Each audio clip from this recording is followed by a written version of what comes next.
Hi everybody, I'm coming to you from my car. That's because I was supposed to get a haircut and my haircut lady got delayed, and so I'm waiting outside of Starbucks where there is Wi-Fi, and I decided I would not waste a minute of it. I was wanting to share with you anyway the work that I did in my face-to-face volunteer management class, which we are covering the exact same stuff, but instead of working together on the boards, they're in the classroom. So I was hoping that if I showed you the work that we did together as a class, brainstorming how to think about where to look for volunteers, especially specialized volunteers, that this might help stimulate your thinking a little bit. I'm going to try to make this fast. We'll see how fast I can make it. So first of all, you will notice, I'm going to enlarge this here. Let's go to right here. Okay. You will notice, let's just look at this volunteer position of ranch hand. We're talking about an organization that uses horses for therapy. And the first thing that the student did was identify that she wanted a long-term volunteer. And so we talked about whether what she really needed was a long-term volunteer and why she wanted a long-term volunteer. And the reason she wanted a long-term volunteer is because she didn't want to have to go out and get a lot of, have to keep finding new volunteers.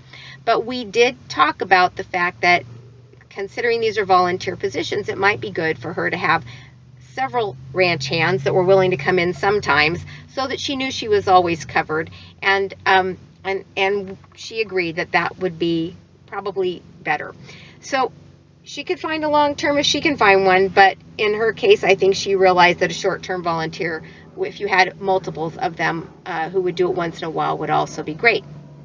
All right, so that is the first question. Are we looking for long-term people or short-term people? Now, the second question, and this gets to the crux of what you should be thinking about, there are two things. One is, how many places can you think of where you can find the kind of people that you are looking for concentrated into one place, okay? And the second question is the place a place that is really specific to the kind of person you are looking for? So you want a lot of places, you want to think outside your normal box. So when I asked the student where she was thinking about going, she was thinking about barrel races and something called Gymkhana, which I'd never heard of. Perhaps you have, and I may have pronounced it wrong. But barrel races and Gymkhana are both competitions where there are horses involved. And that's kind of what she was thinking about. As the class started thinking about it, we came up with other ideas. We thought about the places that horse owners go to buy things, so feed stores and tack stores and boarding facilities, right? Those are places where horse owners go, and horse owners are potential volunteers to work with horses. We thought about the kinds of people who are service people for horses. So we thought about veterinarians, like large animal veterinarians, farm animal veterinarians. We thought about student animal science people, and I don't know how much more specific we could be, but there are probably, veterinarian students and others who actually learn to work with horses. Then we thought about, where do people with horses live? Well, a lot of them actually choose to have horses on their own property, and there are entire developments that are put together like they're called ranchettes, where you can have horses on your property. Those places are generally bonded by this common interest in horses. They have a homeowners association, and they have newsletters. They may have social media site and so forth. And you could put out through, if you find those horse properties, you could put out through their newsletter and social media venues looking for volunteers. There are probably some other ideas that we did not put up here. For example, social media probably has a lot of horse-related sites, and if you could find some that were specific to the location where you are, where your organization is, those would be great places as well. And also, for example, in Scottsdale, there are, and North Phoenix, I think, there are a bunch of horse shows every year, And you might be able to put up a table at a horse show. A lot of horse people will show up at horse shows, and that would be great. So those are the kinds of things that we thought of well beyond where she started. And she has lots of places now where she could potentially go and recruit volunteers.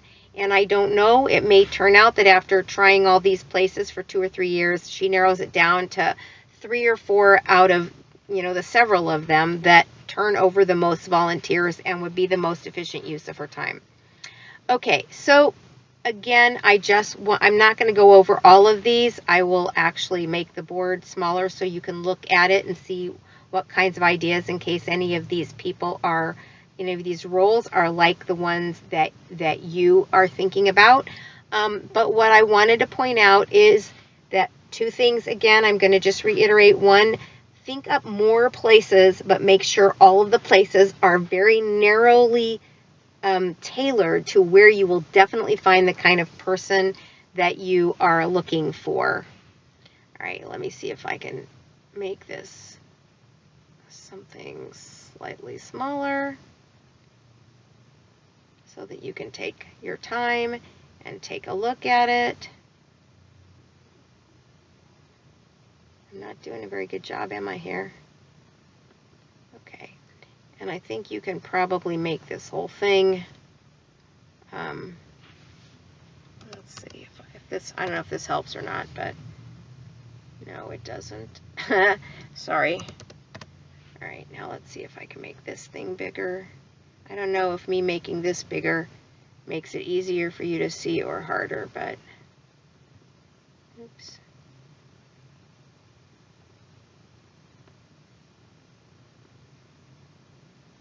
All right, there you go. And I will just stop this here, tell you that I will see you on the boards, and leave you with this picture that you can freeze here if you want to look more closely at it.